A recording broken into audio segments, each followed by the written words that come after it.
지난 송구 영신 예배 때 전도서 말씀을 가지고 해 아래 새 것이 없고 또 금방 한 해는 지나가고 또 언젠가는 우리에게 우리의 일생을 마쳐야 하는 날도 그 순간도 생각하지 못한 때에 다가온다는 말씀을 드렸는데요. 오늘 이 말씀에서 보시면은 모든 것의 마지막 때에 대한 말씀으로 마무리를 하고 있는 내용으로 저와 여러분들에게 올 한 해도 금방 지나갈 것이다. 비록 지금은 1월 달이지만 벌써 셋째 주가 되었고 하는 사이에 2019년도도 우리가 연말을 맞이하게 될 것이고 그러다 보면은 곧 우리의 삶도 이제 마감을 해야 될 때를 찾게 된다라는 것을 생각하게 하는 거죠. 2018년도를 가만히 돌아보면은 하나님의 영광, 그 영광의 후사, 하나님께서 우리에게 장래 주실 말로도 표현할 수 없는 어마어마한 신령한 복들에 대해서 말씀을 주로 드렸던 것으로 생각됩니다. 그런데 이러한 좋은 것에 대한 소망을 가지면서 또 한편으로 우리는 육체를 입고 사는 동안에 현실적인 문제도 생각하지 않을 수가 없다는 거죠. 그래서 실제로 우리 삶 가운데 필요한 일들도 오늘 성경 말씀 마지막에서 언급을 하신 것처럼 또 돌아보아야 할 것이 있고 어떤 부분에 있어서는 살 좀 빼야 되는 것도 있을 것으로 생각이 됩니다. 시편 119편에 보면은 우리가 영적인 삶을 제대로 살지 못할 때 우리가 살찐 지방 같은 그러한 그 상태를 가지고서 주님 앞에 건강한 신앙생활을 하지 못하게 되는데 이럴 때를 가리켜서 고난은 내게 유익이다라는 말씀을 하시면서 고난받는 것이 우리를 더 건강하게 하고 더 활동적이고 더 많은 좋은 것들을 누리게 한다는 것을 가르치고 있습니다. 그래서 심을 때도 있고 또 뽑을 때도 있고 날 때도 있고 태어날 때도 있다 하는 말씀을 전도서 1장에서 하고 있는데요. 우리가 지금은 어떤 때일까 살펴보면서 각자의 삶 가운데서 내가 지금 뭘 하고 있는가, 내가 뭘 해야 될 때인가 이 부분을 진지하게 생각해 보시기를 바랍니다. 전도서 1장 6절 말씀에 보면은 찾을 때가 있고 잃을 때가 있으며 지킬 때가 있고 버릴 때가 있으며 찢을 때가 있고 꿰맬 때가 있으니 잠잠할 때가 있고 말할 때가 있다 이런 말씀하셨는데요. 정말로 우리가 어떤 부분은 찢어야 되고 어떤 좋지 않은 것들은 이것은 버려야 하고 뽑아야 되고 그렇게 함으로써 하나님 앞에서 우리가 더 건강한 신앙생활로 주님 앞에 자라가는 삶이 되기를 예수님의 이름으로 축복합니다. 아멘. 전도서 3장 말씀에 보면은 이런 말씀이 있습니다. 하나님이 모든 것을 지으시되 때를 따라 아름답게 하셨고 또 사람에게 영원을 사모하는 마음을 주셨다라고 말씀합니다. 사람과 동물의 차이점은 뭔가요? 단적으로 말한다면은 영혼에 관한 생각이 있는가 없는가입니다. 그래서 전도서 3장 말씀에 보면은 이어지는 말씀에 14절에 이렇게 말씀하고 있습니다. 무릇 하나님의 행하시는 것은 영원히 있을 것이라 더할 수도 없고 덜할 수도 없나니 하나님이 이같이 행하심은 사람으로 그 앞에서 경외하게 하려 하심인 줄을 내가 알았도다 라고 말씀합니다. 하나님을 경외하는 법을 배우는 것이 하나님께서 우리에게 때를 따라 아름답게 하시고 영혼을 사모하는 마음 속에서 얻을 수 있는 삶이라는 것이죠. 그런데 이어지는 전도서 3장의 말씀에 보시면은 그렇지 못한 인생살이에 대한 언급을 합니다. 그것은 뭔가 하면은 하나님이 저희를 시험하시리니 저희로 자기가 짐승보다 다름이 없는 줄을 깨닫게 하려 하심이라. 인생에게 임하는 것이 짐승에게도 임하고 또 이 둘에게 임하는 일이 일반이라. 다 호흡이 같은 호흡이 있어서 짐승에게 임하는 죽음같이 사람에게도 똑같이 죽음이 임하는데, 이렇게 그냥 사는 삶은 짐승보다 뛰어남이 없는 줄을 알고 그렇게 사는 삶은 정말 헛되다는 것을 알게 하려 하심이라는 것이 전도하는 성경, 전도서의 목적이다라고 말씀을 합니다. 그래서 사람하고 짐승하고 다른 점이 어떤 것일까 하는 것을 생각을 하다가 2019년 1월 20일 날 기사에 나온 한 기사를 접하게 되었는데요.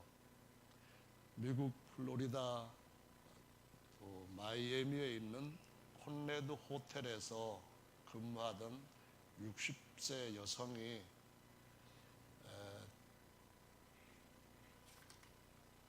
2006년부터 2016년까지 거기서 일을 했는데 10년까지니까 한 10년 정도를 일을 했는데 2015년에 그의 상사가 바뀌면서 일요일 날 근무할 것을 명령을 하고 나는 하나님을 사랑하고 또 주일날 예배를 드리러 교회에 가야 되고 하기 때문에 나는 하나님을 경외하기 때문에 못합니다. 일요일 날 일을 못합니다. 그랬더니 해고를 시켰다고 합니다. 2016년 3월 30일 날 해고를 당했는데 2017년 5월 달에 남부지방법원에 호텔을 고소를 했답니다. 그래서 결과가 나왔는데 어떻게 됐는가 하면은 콘레드 호텔한테 약 4천만 원의 임금 손실 지불하라. 그리고 50만 달러, 약 5억 6천만 원의 위로금을 내라. 그리고 2,100만 달러, 약 235억 원의 징벌적 손해배상을 해라. 이렇게 해서 전체 합쳐서 한 241억 배상금을 받게 되었다라고 기사가 났습니다. 예수님 앞에 예배 드리는 것이 정말 비싼 것 같아요. 예수님 앞에 예배를 안 드리고 다른 일을 한다는 것이 사람들과 짐승과의 차이에서 가장 현저한 어떤 삶의 형식이라고 할 수가 있겠는데, 이걸 돈으로 환산하면은 우리 마음에 좀 더 빨리 와 닿죠. 오늘 여기에 오신 모든 분들은 그런 배상금은 받지 못했을지라도 예수님 섬기는 것이 정말 귀한 것이라는 사실을 언젠가는 확실하게 영원토록 알게 되는 날이 올 줄로 믿습니다. 아멘. 전도서 5장의 1절 말씀에 보면 이런 말씀이 있습니다. 너는 하나님의 전에 들어갈 때에 내 발을 삼갈지어다. 가까이 하여 말씀을 듣는 것이 우매자의 제사 드리는 것보다 나으니 저희는 악을 행하면서도 깨닫지 못함이니라. 너는 하나님 앞에 함부로 입을 열지 말며 급한 마음으로 말을 내지 말라. 하나님은 하늘에 계시고 너는 땅에 있음이니라. 그런즉 마땅히 말을 적게 할 것이라 라고 말씀합니다. 또 이어지는 18절의 말씀에서부터 보면은 사람이 하나님의 주신 바 그 일평생에 먹고 마시며 해 아래서 수고하는 모든 수고 중에 낙을 누리는 것이 선하고 아름다움을 내가 보았나니 이것이 그의 분복이로다. 어떤 사람에게든지 하나님이 재물과 부요를 주사 능히 누리게 하시며 분복을 받아 수고함으로 즐거워하게 하신 것은 하나님의 선물이라. 20절에 저는 그 생명의 날을 깊이 관념치 아니하리니 이는 하나님이 저희 마음에 기뻐하는 것으로 응하심이니라 라고 말씀을 합니다. 솔로몬이 하나님 앞에 받았던 복들은 정말 하나님이 주신 복이에요. 그가 지혜를 구했고 하나님의 뜻에 맞았고 하나님이 그에게 장수와 부귀영화를 주셔서 누리게 하셨어요. 정말 그것은 하나님을 믿는 모든 사람들이 누리기를 하늘의 아버지께서 원하시는 뜻입니다. 그런데 이 20절 말씀이 솔로몬의 결말과 아주 깊은 연관을 갖고 있다는 것을 보여줍니다. 그 20절 말씀을 개역 성경으로 읽는 것과 다르게 쉬운 성경에서 보면 이런 말씀으로 번역이 되어 있어요. 잘 되어 있는데 사람은 자기 삶을 심각하게 생각할 겨를이 없다. 왜냐하면 하나님께서 그의 인생이 즐거움에 빠지도록 만드시기 때문이다. 다시 말하면 바로가 왜 높아졌느냐? 왜 하나님하고 싸우려고 끝까지 하나님 앞에 대들었느냐? 하나님이 바로에게도 높여주셨기 때문에 그만한 힘이 있다고 여겼기 때문에 바로가 그와 같이 하나님을 대적하고 하나님은 그거를 또 역으로 능력을 나타내시는 그러한 이스라엘 백성들 앞에 역사를 보이셨다. 그런 말씀인데요. 솔로몬도 마찬가지고 우리도 마찬가지입니다. 우리가 하나님의 복을 누릴 때에 영원을 사모하는 마음을 가지고 이것이 다 하나님께로부터 온 선물인데 앞으로 우리에게 주실 더 크고 영원한 선물은 이것과는 비교가 안 된다. 그래서 내가 이것을 즐기다가 이것에 빠져서 큰 것을 잊어버리는 우매함과 어리석음과 짐승같이 그냥 멸망하는 데 들어가지 않도록 하나님 앞에 더 감사하고 하나님을 위해서 우리의 삶을 더 즐겁게 경외함으로 사랑함으로 섬기자. 이렇게 된다면 정말 주님께서 우리에게 주신 복인데 그렇지 않는 경우가 우리 육체를 따라가는 사람한테는 항상 일어날 수 있는 위험이 있다는 것을 가르치고 있죠. 가톨릭 성경의 번역을 보면 이렇게 되어 있습니다. 정녕 하나님께서 그를 제 마음의 즐거움에만 몰두하게 하시니 그는 제 인생의 날수에 대하여 별로 생각하지 않는다. 이겁니다.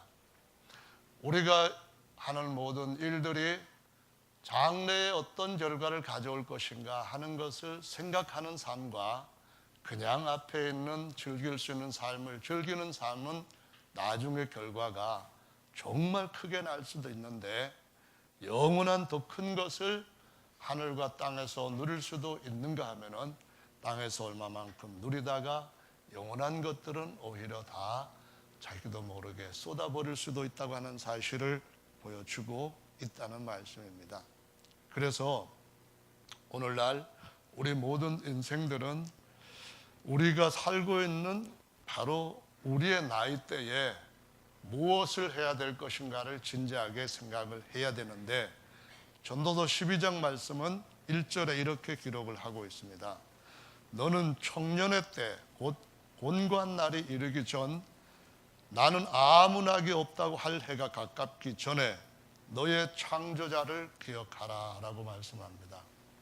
젊어서부터 주님을 위하여서 사랑하고 경외하며 섬기는 것은 정말 대단한 복입니다. 여호수아와 갈렙처럼 20대부터 80대, 100대에 이르기까지 그들의 삶 전체를 드리는 것은 얼마 길지 않은 이 인생을 영원한 미래를 위하여서 가장 지혜롭게 투자하는 성공적인 삶이 될 수가 있겠지만은, 그러나 그 즐거움을 누릴 대로 누리다가 짧은 인생, 꿈절 같은 인생, 봄날에 한 장 일장 춘몽 같은 인생을 그냥 엉뚱한 데다가 빼앗기고 난다면은 이후에는 돌이킬 수 없는 너무나 큰 손실로 인하여서 슬피 울고 이를 갈 수도 있다고 하는 사실을 보여주고 있다는 것입니다. 그래서 13절에 마지막 전도서 마치는 말씀은 이렇게 되어 있습니다. 이 일의 결국을 다 들었으니 하나님을 경외하고 그 명령을 지킬지어다. 이것이 사람의 본분이니라. 하나님은 모든 행위와 모든 은밀한 일을 선악간에 심판하시리라. 아멘. 그래서 오늘 이 241억 배상을 받은 이 여자분, 60대 여자분, 나는 주님을 사랑합니다. 나는 주일이기 때문에 일요일 날 일을 할 수가 없습니다. 나는 하나님을 경외합니다. 이렇게 미국의 NBC 6시 인터뷰에서 말을 하고 법원에서 판결을 이렇게 받아서 자신뿐만 아니라 하나님을 사랑하고 하나님을 경외하는 모든 사람들한테 이런 사람도 있구나, 이런 믿음도 있구나 하는 것을 오늘 이런 주님이 오실 때가 가까운 마지막 때에 하나의 좋은 증인으로서 사람들의 귀감이 된다는 것은 참 아름다운 일이고 값진 일이라고 생각됩니다. 우리 교회에서도 돈을 한 200억 정도만 받아도 괜찮겠는데 2억도 못 받을지라도 나는 주님을 사랑합니다. 나는 주일날 예배해야 됩니다. 나는 주님을 경외하여 그 계명을 지킬 겁니다. 이렇게 증거할 수 있는 참 신실한 증인이 한두 분, 아니 많이 모든 분들 그렇게 나오시게 되기를 예수님의 이름으로 축원합니다. 시편 90편 말씀에 보면은 3절에 이렇게 말씀합니다. 주께서 사람을 티끌로 돌아가게 하시고 말씀하시기를 너희 인생들은 돌아가라 하셨사오니 다 돌아갑니다. 언젠가는 다 돌아갑니다.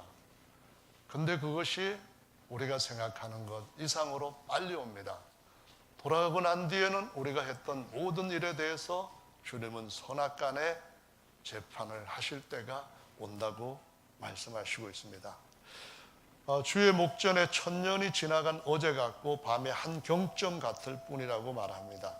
주께서 저희를 홍수처럼 쓸어갑니다 라고 말합니다. 저들은 잠깐 자는 것 같이 그냥 아침에 돋는 풀과 같이 보이다가 사라지는 그러한 인생에 불과하다고 하는 말씀을 하면서 뭐라고 말하는가 하면은 주여 우리가 연수가 70이요 강건하면 80일지라도 연수의 자랑은 수고와 슬픔뿐이요 신속히 날아가니 우리가 날아갑니다 이렇게 표현하면서 우리에게 우리 날 계수함을 가르치사 지혜의 마음을 얻게 하소서라고 기도하는 시로 시편 90편이 기록이 되어 있습니다.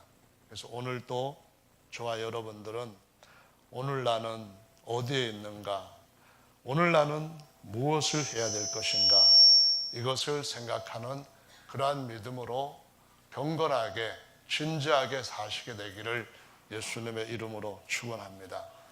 한 번 죽는 것은 정한 이치라고 말씀합니다. 너는 흙으로 돌아가라고 하는 말씀은 아무도 바꿀 수 없는 하나님의 명령입니다. 우리들도 이전에 다 흙으로 돌아갔던 사람들의 뒤를 따라 돌아가야 될 때가 올 것입니다. 우리가 육체를 위해서 살았다면 그 육체의 삶은 흙으로 돌아가는 육체와 함께 다 흙에 기록되고 언젠가는 잊혀지게 될 겁니다. 그러나 후에는 선악간에 심판이 있다고 히브리서 9장의 말씀이 가르쳐 주시고 있기 때문에 저와 여러분들 열심히 예수님 말씀 듣고 이 진리의 말씀 안에서 참 승리할 수 있는 그러한 우리 모든 예수 이름 침례교회의 성로들 되시기를 예수 그리스도의 이름으로 다시 한번 부탁을 드립니다. 할렐루야. 열심히 사는 것은 정말 좋은 일입니다. 치열하게 살아가는 것은 어쩌면은 하나님께서 우리 인간에게 에덴 동산에서 살아가는 사람 모두에게 주신 하나의 생활의 법칙일 수 있습니다. 그런데 무엇을 위하여 열심히 살아야 되는가 하는 것은 못지않게 중요합니다. 스프링팍이라고 하는 그러한 양떼들이 있는데요. 이 양떼들은 해마다 아주 불가사의한 일을 만들어냅니다. 그것은 이 양떼들이 물을 지어서 살아가는데 살다가 보면은 풀을 뜯기 위해서 앞에 가는 놈보다도 먼저 앞을 가려고 합니다. 뜯으면서 가다가 앞으로 질러가고 또 다른 녀석이 질러가고 이러다 보면은 얼마 후부터는 아예 풀을 뜯는 일은 잊어버리고 앞에 가는 일이 그들의 주 업무가 됩니다. 그러다 보니까 서로 앞으로 막 달려가는데 끝없이 달려갑니다. 멈추지 않고 달려가는데 그때 결과가 해마다 아주 이상하게 일어나는 것은 엄청나게 많은 그러한 양떼들이 절벽에서 떨어져서 죽음을 당하거나 바닷가에 떨어져서 죽음을 당하는 기이한 현상입니다. 왜냐하면은 앞에서 달려가니까 무조건 달려가는 겁니다. 그러다가 뒤에서 계속 달려오면서 밀어대니까 서야 할 때에 서지도 못하고 다 빠져 죽는 것이 바로 그 이상한 양떼들의 죽음의 현장으로 자꾸 우리 삶 어느 구석에서 일어나고 있는 현실들입니다. 그런데 우리는 다 양 같아서 자기 길로 각기 제 길로 갈 수가 있습니다. 그래서 우리는 하나님의 말씀을 항상 마음에 새기고 그 말씀을 날마다 읽고 하나님의 성령의 도우심을 따라서 우리의 속 사람을 강건하게 하는 일을 하지 않게 되면은 건강하게 살 수 있는 길을 놓치게 되는 줄로 믿으시기 바랍니다. 어제 어떤 아주 행복한 카페에 갔었습니다. 거기에 보니까 광고판이 몇 군데 붙어 있는데, 광고문이 몇 군데 붙어 있는데요. 2019년부터 매 주일날은 영업을 하지 않습니다. 그랬습니다.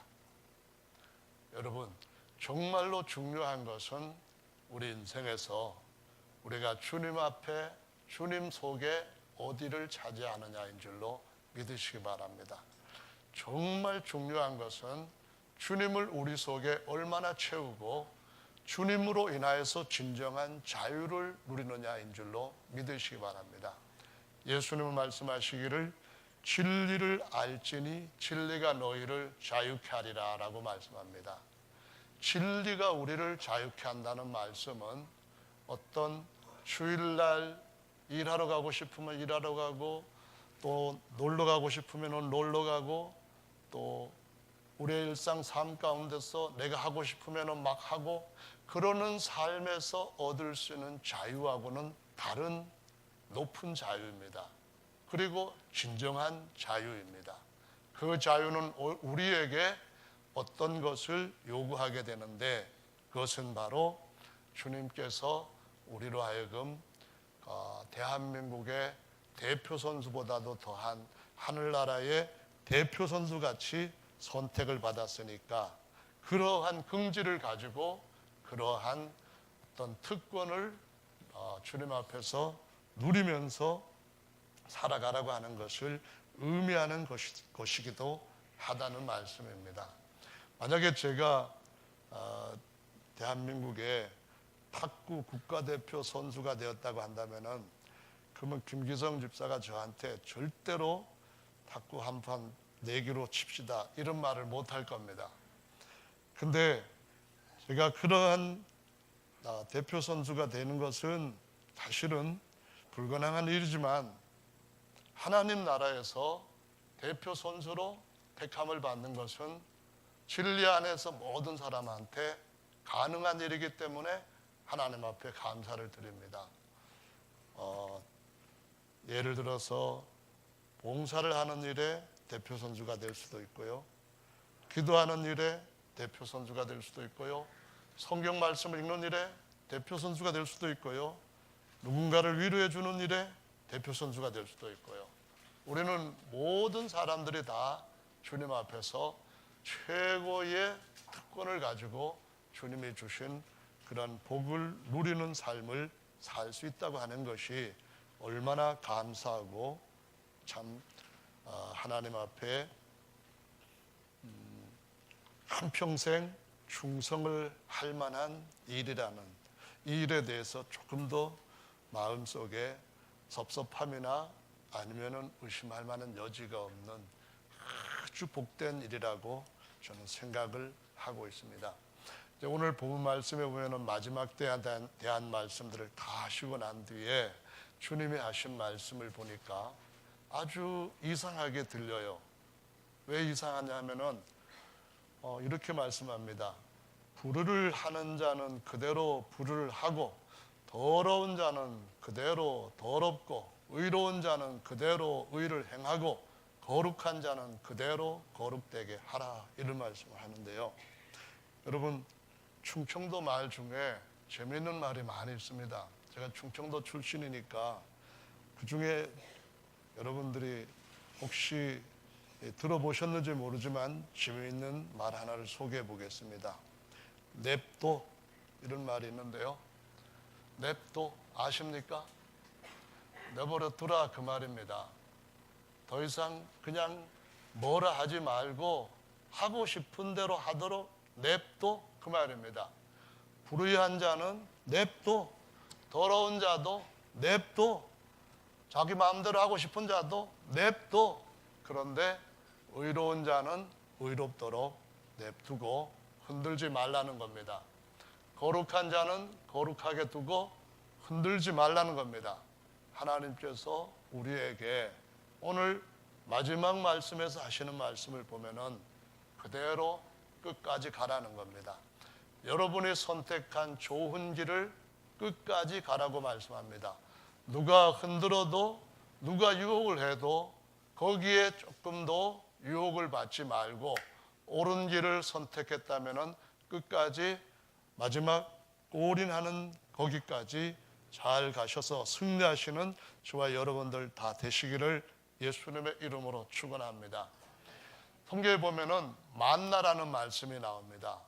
출애굽기 16장 15절에 보면은 만이라고 하는 히브리어를 우리말로 번역을 했습니다. 그게 뭐냐면은 뭐지, 그 말입니다. 거기다가 좀 말을 붙여가지고 하늘에서 내려온 가시 같은 그런 것들이 쭉 있는 걸 보고 이스라엘 사람들이 전부 다 이구동성으로 뭐라 했냐면은 만 이런 거예요. 그 말이 무슨 말이냐면은 번역한 구절에서는 뭐지입니다. 근데 거기 앞에다가 이것이 이 말을 더 붙여가지고 우리 성경에서는 이게 뭐지, 이런 말로 계속 불려진 거거든요. 이 뭐지, 이 말은 이전에 조상들이 한 번도 본 적도 없는 거예요. 이 사람들이 들어본 적도 없는 거예요. 와, 이런 일도 다 있구나. 그래서 그 이후에 이름은 만이라고 붙여졌습니다. 뭐지가 바로 이스라엘 백성들이 40년 동안 먹었던 양식입니다. 근데 이 한국말 중에 충청도 말 중에 뭐지라는 단어가 있어요. 혹시 여러분 들어보셨습니까? 이게 뭐지가 다른 말이 아니라 뭐요? 이겁니다. 뭐요? 이게인데요. 전라도 말에 거시기가 유명한 것처럼 충청도 말은 뭐여가 유명합니다. 뭐여는 여러 경우에 쓰는데요. 처음에 이게 뭐요? 이럴 때 모르니까 뭔지 물어볼 때 뭐요? 그러는 겁니다. 그런데 그 어떤 일을 듣고 깜짝 놀랄 때 뭐요? 이렇게 하는 것은 놀랄 때 뭐요입니다. 그러니까는 맞나? 이런 의미와도 같은 의미가 되는데요.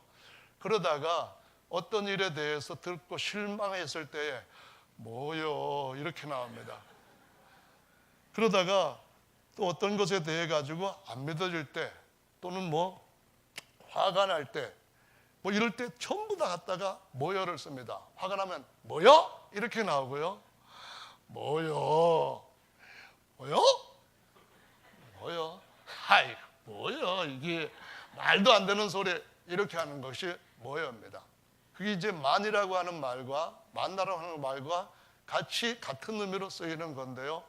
충청도 말 중에 줄여서 동작은 뜨지만은 그러다 보니까 말은 줄여가지고 씁니다. 말이 참 동작은 빠른데 말이 느리다 보니까 말을 줄여서 쓰는데 줄여서 쓰는 말 중에 어떤 말이 있는가 하면은 재미있게 설명을 드리자면은 충청도 목사님들이 10명이 식당에 갔습니다. 무슨 식당이냐면은 몸보신하는 식당이에요. 그러니까는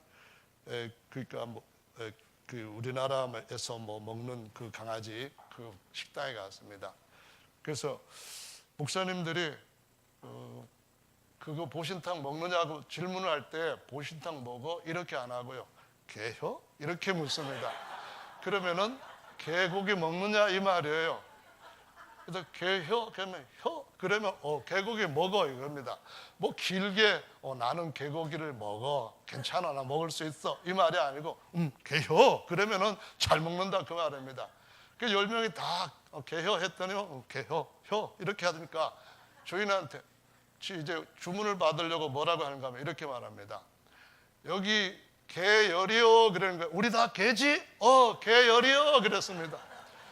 그러니까 이게 무슨 얘기가 되는가 하면은 개들의 모임이 돼버린 겁니다. 잘못 들으면 그렇다 그런 말이에요. 그래서 이 개혀 이 말이 충청도에서 잘 쓰는데 여기에 생각할 수 있는 것이 예를 들면 이런 겁니다. 어떤 목사님이 개고기랑 같이 술을 먹었다 할 때 술혀? 이렇게 말하는 겁니다. 술혀? 그러면 어떻게 되냐면은 뭐요? 이렇게 나옵니다. 목사가 술을 먹는다고 뭐요? 이렇게 나오는 거예요. 그 목사는 술 먹었대. 그러면 뭐요? 그 말이나 돼. 이렇게 나오는 겁니다.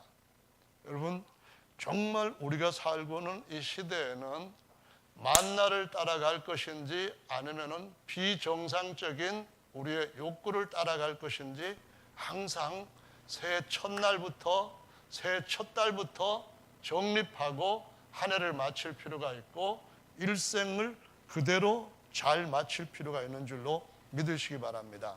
만약에 이 말씀이 여러분한테 의미가 없다고 한다면은 냅둘 겁니다.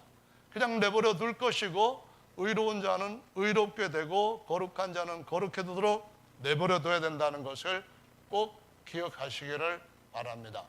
주님께서 하시는 말씀은 정말 어떤 일들을 우리가 경험하게 될 때에 성도로서는 이해가 안 되는 그런 일들을 접할 수가 있는데요. 세상의 수많은 사람들은 그렇게 할 수 있습니다. 목사들도 그러고 장로들도 그러고 집사들도 그러고 그런데 그 결과는 그냥 우리의 일생에서 단순한 사람들의 관계에서만 끝나는 것이 아니라 영원에 연결된다는 사실을 반드시 기억을 해야 됩니다. 그래서 어떤 이야기를 들을 때에 기여? 이런 말은 무슨 의미인지를 한번 생각해 보시기 바랍니다. 기여? 그 말이 기여? 기여? 기여? 질문입니다. 기여? 그렇다니까요. 그러면은 정말 진리의 말씀이 기여? 기인 줄로 믿으시기 바랍니다. 기여? 이렇게 하는 데서부터 만나를 잃어버리게 됩니다. 주님 앞에서 우리의 삶을 끝까지 잘 지키는 충청도뿐이 아니라 하나님 나라의 귀한 성도들 되시기를 예수님의 이름으로 축원합니다. 아멘. 우리가 실제적으로 살아가는 동안에 신앙인들은 주일날 예배를 드리는 거라든가 아니면은 회사의 모임 가운데서 어떤 교제 시간에 성도로서 지켜야 할 어떤 그 하나님 앞에 선한 규례를 지키는 것은 굉장히 중요합니다. 얼마 전에 2018년에 9월 달에 어떤 그 전역을 4개월 남기고 휴가를 나왔다가 교통사고를 당해서 죽은 사람이 있습니다. 윤창호라고 하는 군인이었는데요. 이 사고를 낸 사람은 그 박모 씨라고 해서 26살인가 되는 젊은이였는데 BMW 승용차를 타고 몰고 혈중 알코올 농도가 아주 그 면허증 취소 상태인 그런 상태에서 운전을 하고 결국 이 윤창호 씨를 죽음으로 몰아넣었던 사람입니다. 그래서 이 윤창호법이 발의가 되었는데 이 법을 발의한 사람이 누군가 하면은 여러분들 아마 들어보셨을 겁니다. 그 평화 무슨 당이죠? 그 당에서 상당히 그 전에 민주평화당이구만요. 그 뭐예요? 국정농단 청문회에 나와서 스타로 활동을 했다고 했던 이용주 의원이 이것을 발의를 했습니다. 윤창호법을 발의를 했는데 10일 정도 지나서 이 사람이 면허 취소 상태에 술을 먹고 하필이면 청와대 앞길에서 운전을 하다가 경찰한테 그 음주 측정하는데 딱 걸려버렸습니다. 정말 어떻게 얘기를 해야 할지 모르는 황당한 일을 이제 이용주 의원 자신이 겪게 된 것입니다. 근데 우리 성도들은 이 술 문제가 정말 심각한 문제라는 사실을 모른다면은 이거는 지금 뭔가 감각이 잘못된 겁니다. 우리는 하나님의 거룩한 법궤 그걸 메고 예루살렘 하늘로 올라가고 있는 제사장들입니다.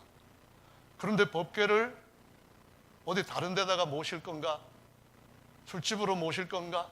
아니면 길바닥에 놓고 술집에 들어갔다가 다시 어깨에 지고 갈 건가? 그거는 아니라는 것 여기 계시는 분들 다 알고 계십니다. 성도들은 술 마시면 안 됩니다.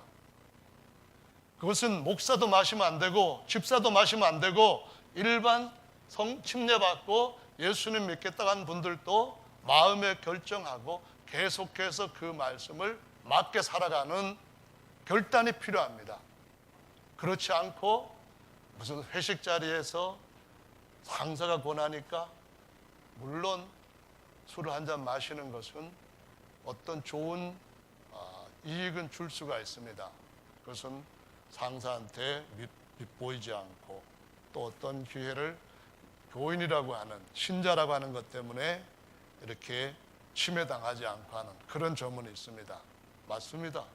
하지만은 예수님이 좋아하시는 예수님 앞에 뭔가 유익을 얻을 수 있는 그 방법은 절대로 아니라는 사실을 세상에 이런 법을 가지고도 우리는 인식을 할 수가 있어야만 된다는 것입니다. 한번 생각해 보십시오. 소주 한 잔 50ml 요거 한 잔 마시면 알코올 농도, 혈중 알코올 농도가 0.178%가 된답니다. 맥주 한 잔 200ml 마시면은 0.045%로 나온답니다. 그런데 두세 잔만 마시면은 면허증 취소입니다. 윤창호법은 이거를 강화를 했습니다. 그러면은 하나님의 말씀을 따르는 우리가 처음서부터 이것은 안 될 수 있지만은 5년이 지났는데도 불구하고 10년이 지났는데도 불구하고 계속해서 그 길을 간다? 이거는 있을 수가 없는 일이라는 것을 기억하시고 반드시 주님 앞에서 이 문제를 내가 있어야 할 자리가 어디인가로 정립할 수 있는 저와 여러분들 되셔야만 됩니다. 어떤 분들은 건강 위해서 한두 잔 마시는 것 좋지 않냐 이렇게 얘기를 하는데요. 2018년 8월 23일 한 잔의 레인 와인이 심장 건강에 좋다는 속설을 박살내버린 연구 결과가 나왔습니다. 어떤 것인가 하면은 워싱턴 대학의 연구진들이 세계 2,800만 명의 음주 관련 자료들을 분석해서 내놓은 겁니다. 이들의 삶을 오랫동안 추적을 해가지고 내놓은 겁니다. 그래서 그 결과에서 뭐라고 했는가 하면은 거기에 연구소의 한 연구자였던 그리스 월드 박사라는 사람이 이렇게 말합니다. 하루 한 잔의 알코올 섭취로 인한 건강상의 우려는 작게 시작하지만 사람들이 더 많이 마시기 시작하면서 급격히 위험성이 커진다라고 말합니다. 처음에는 사람이 술을 먹는다고 세상 사람들도 말합니다. 그러다 보면은 어느 시점에서는 술이 사람을 먹어버린다는 거예요. 그런데 한 잔 이 자체도 건강에 좋다고 하는 것은 술 먹기 좋아하는 사람들의 변명이지 절대로 우리 하나님께서 우리 육체를 그렇게 만드시지 않았고, 죄인의 육체에서부터 하나님의 성전이 된 육체는 주님이 여기에 주가 되셔야 되는데 술님이 주님이 되시면은 안 된다는 것을 분명하게 말씀하시고 있습니다.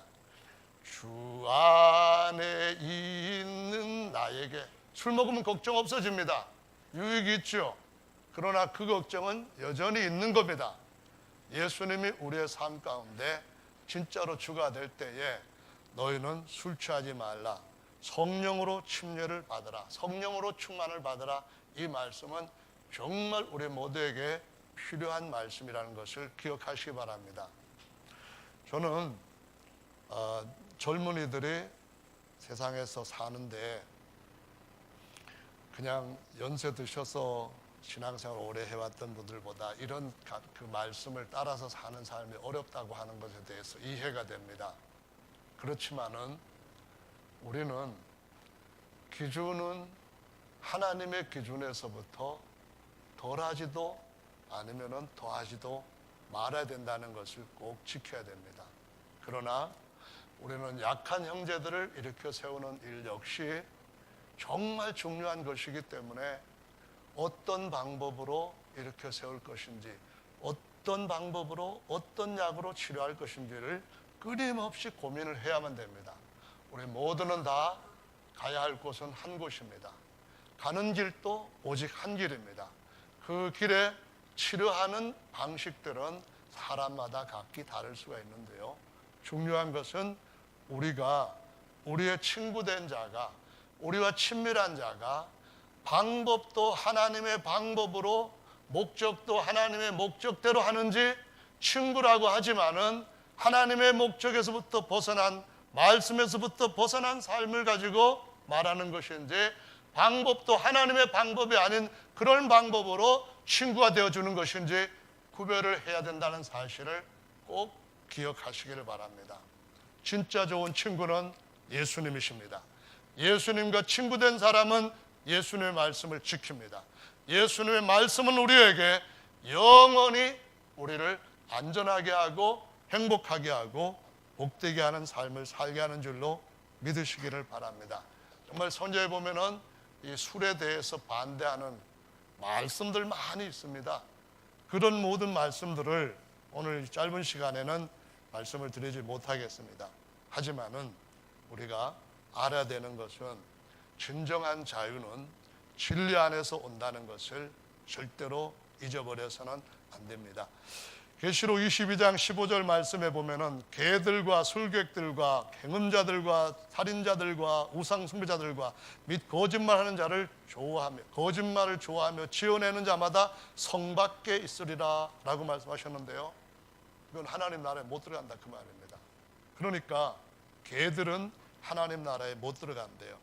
뭐 진돗개나 푸들이 못 들어가는 건 당연하고요, 새 땅에 오는 것은 그때는 개들도 들어갑니다.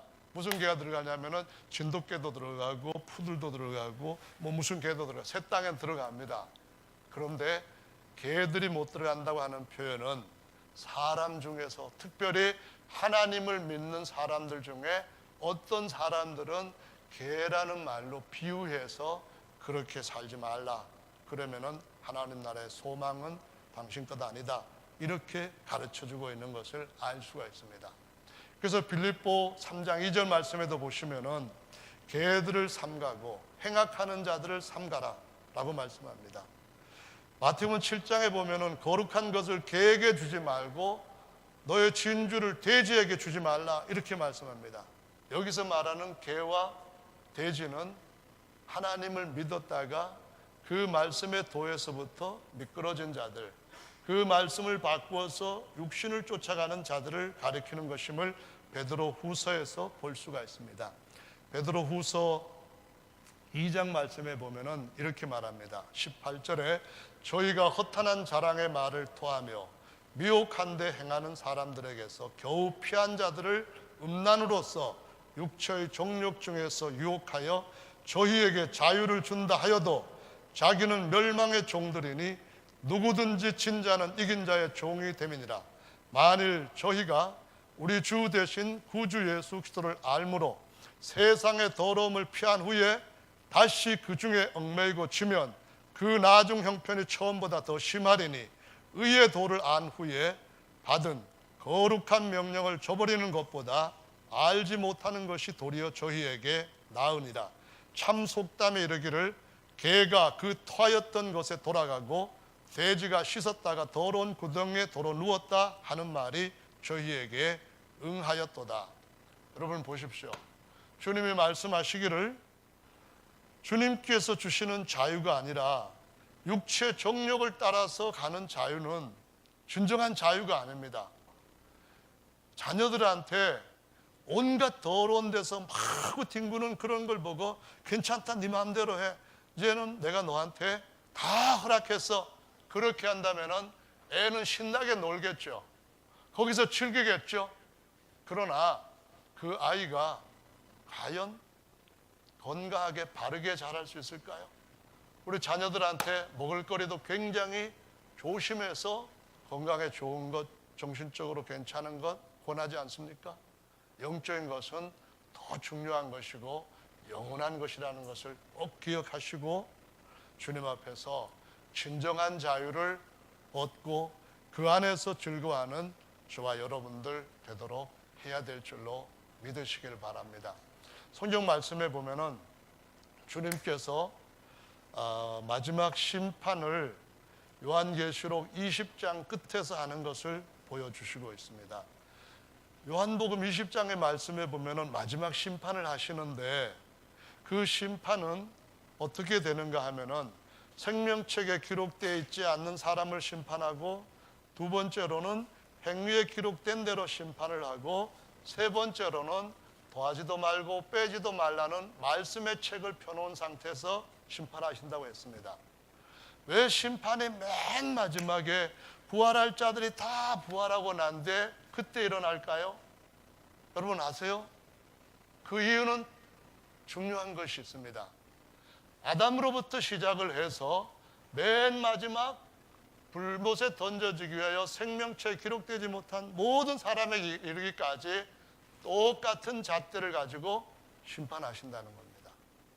2000년 전에도 그 말씀 가지고 심판하신다는 겁니다. 4000년 전에도 그 말씀 가지고 심판하신다는 겁니다.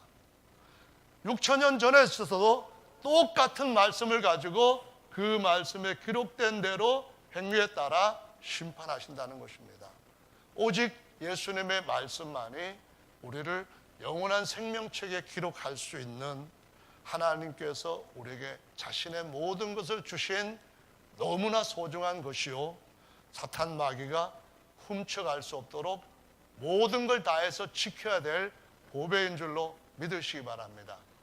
똑같은 말씀으로 하는데 옛날은 그렇게 살았지만 그렇지 않습니다.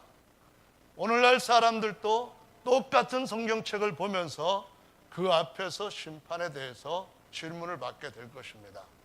입이 10개라 할지라도 말을 하지 못하도록 제가 벌받게 합당합니다. 이렇게 된다고 말씀합니다. 그러니까 어떻게 살아야 될까요? 성도 여러분, 한 해 동안에 진리 안에서 즐거워하시기 바랍니다. 나 주님 앞에 택함 받았고 내가 오늘 이렇게 생을 마감한다 할지라도 나는 이제 아버지 집으로 모든 걸 쉬고 갈 수 있으니까 얼마나 감사한 일이냐. 확실한 일 가운데 여러분의 삶을 세우시기를 예수님의 이름으로 축원합니다. 그것이 아니면은 우리는 헛된 자유를 누리다가 결국은 경건의 모양은 있지만은 경건의 능력을 부인하는 사람들과 같이 마지막 때에 경고받은 사람들로 삶을 끝낼 수가 있다는 것을 보여주시고 있습니다. 제가 이 말씀을 욕심이 많아서 많이 준비를 했지만은 시간상 마무리를 하겠습니다. 우리가 정말 조심해야 될 것은 주님은 우리를 정말 귀하게 여기니까 아무리 우리가 실패를 했다 할지라도 근본 마음에 영혼을 사모하는 마음, 하나님의 사랑하는 마음을 마귀가 빼앗지 못하도록 지키시기를 바랍니다. 제가 언젠가 칫솔을 몇 번밖에 안 쓴 걸 가지고 화장실에서 이를 닦고 다른 일을 하다가 그만 그 칫솔이 그 대변기에 푹 떨어져 버렸습니다. 여러분, 그거 떨어졌는데 아직 그 대변 보지도 않은 상태인데 하얗게 맑은 물인데 다시 건져가지고 이 닦을 수 있습니까? 여러분, 한 번 버리면은 심각하게 손상되는 것도 있다는 것을 기억하시기 바랍니다. 이것도 해보고 저것도 해보는 것은 하나님 안에서 더 날개짓을 크게 하기 위해서 해보는 것들이 가능한 겁니다. 어제 조성우 집사님이 누가 그런 얘기를 하셨어요. 이 새들이 조성우 집사님 하셨는가 아니면 김종우 집사님 하셨는가 모르겠는데 어미새가 자기 새끼가 아닌데도 불구하고 모성애가 확 일어나는 게 있다는 거예요. 그게 뭐냐면은 입을 새가 확 벌리고 금방 이제 깨어난 새가 확 벌리고 막 이러면은 제 새끼가 아니랄지라도 먹이를 막 주는 모성애가 발동해서 견디지 못한대요. 주님도 우리한테 뭐든지 주님을 위해서 내가 이렇게 살고 싶다 하는 마음으로 한번 입을 크게 벌려보십시오. 주님 채우실 겁니다. 손 들고 찬양하면서 주님 앞에 저 좀 더 세워주십시오. 사모해 보십시오. 반드시 주님이 더 강하게 여러분에게 즐거움을 주실 것입니다. 만약에 칫솔이 빠지면은 버리면 됩니다. 그러나 저와 여러분들은 하나님 앞에서 우주 전체보다 더 귀한 존재입니다. 하나님이 친히 십자가에서 여러분을 그 모든 걸 쏟아주셔서 낳으신 아들들입니다. 그러면은 얼마나 더 소중한 존재이겠습니까? 한번 보십시오. 여러분 핸드폰 적어도 몇 분 빼놓고는 정말 몇십만 원 정도 되는 그런 고가 핸드폰, 스마트폰 쓰고 계시는 줄 압니다. 스마트폰 어떻게다가 화장실에 빠졌을 때 버리지 마 하면서 새 거 삽니까? 100만 원도 안 되는 거지만 빨리 건져가지고 전원 끄고 그리고 난 뒤에 어떻게 금지해서 말리고 막 그렇게 해서라도 어떻게 해서라도 구제해서 살리려고 할 겁니다. 저와 여러분들은 스마트폰 여기서 저기 태양까지 쌓아놔도 안 될 만큼 엄청나게 많은 양의 것들 다 해도 안 될 만큼 존귀한 자들입니다. 그래서 여러분들 하나님은 어떻게든 여러분 마음만 똑바르면은 다시 치료하시고 살리십니다. 그런데 이것을 방법을 잘못 쓰면은 못 살립니다. 만약에 쇼트가 일어나도록 어떤 잘못된 방식을 하면은 핸드폰 다시 바꿔야 됩니다. 우리 일생은 한 번밖에 없기 때문에 절대로 인간적인 방법을 따르시면 안 됩니다. 아멘. 하나님의 방법을 따르면 하나님은 어떻게든 살리십니다. 베드로에게 누가 너에게 죄를 지었거든 7번씩 70번씩이라도 용서해 주라 그러셨는데 주님은 베드로보다도 더 오래 참으시는 분 아니겠어요? 주님은 베드로보다도 정말 더 비교할 수 없을 만큼 용서해 주시는 분 아니겠어요? 마음에 어떤 마음을 갖고 있느냐가 중요합니다. 내가 주님의 아들로서 아들답게 살아가겠다고 하는 거기에서는 진정한 즐거움과 자유로움이 있습니다. 나중에 모든 것들을 다 받아들일 수 있는 정말 탁월한 우리의 존귀한 신분들로 살아가는 긍지를 누리면서 합니다. 그런데 짐짓 죄를 지으면은 다시 용서하는 죄가 없다는 것을 기억하시기 바랍니다. 히브리서 말씀 10장에 말씀하시기를 내가 죄 짓고 한 번 더 하나님 앞에 회개하고 하나님의 회개하는 자는 용서해 준다고 했으니까 용서받으면 되지. 그 다음에 또 두 번째도 죄 짓고 또 용서받으면 되지. 요 계획적인 짐짓 죄를 짓는 자는 주님께서 쏘갈머리 다 하시고 내가 너한테 노란 날짜로 보이느냐?